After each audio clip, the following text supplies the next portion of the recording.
সুন্দর পাকা কলা, অনেক দিন ধরে যত্ন করে বড় করেছি। আজ একটু বেশি পেরে রাখবো আমার বন্ধুদের জন্য। শিয়াল গাছের আড়াল থেকে দেখছি।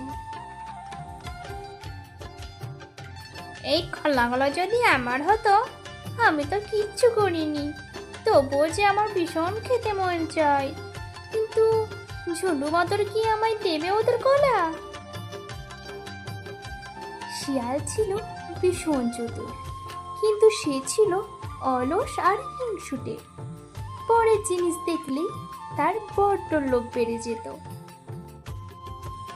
রাতে সবাই ঘুমিয়ে পড়লে শিয়াল চুপি চুপি কলা বাগানে ঢুকে পড়ে। ঝিনু তো ঘুমাচ্ছে, এখনই সুযোগ, কয়েকটা পাকা কলা নিয়ে কেটে পড়ি, কি আর দেখতে পাবে আমাকে। শিয়াল কলা গাছে গিয়ে কলা গাছ নাড়াতে থাকে।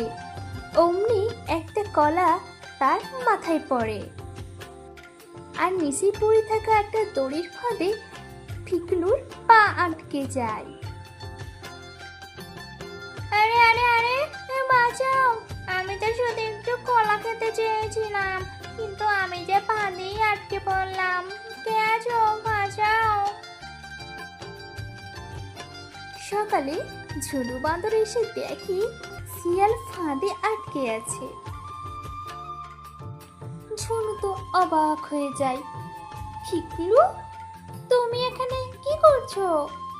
ফিকলু তখন লজ্জিত হয়ে বলে, আমি চুরি করতে এসেছিলাম, আমার লোভ হয়েছিল, ভুল করেছি। ঝুনু তখন বলে, তুমি যদি চাইতে আমি দিতাম, কিন্তু চুরি করলে ফাঁদেই পড়তে হয়, এই শিক্ষা ভুলে যেও না। ঝুনু তখন শিয়ালের ফাঁদ খুলে দেয়। ফিকলু মুখ নিচু করে চলে যায়।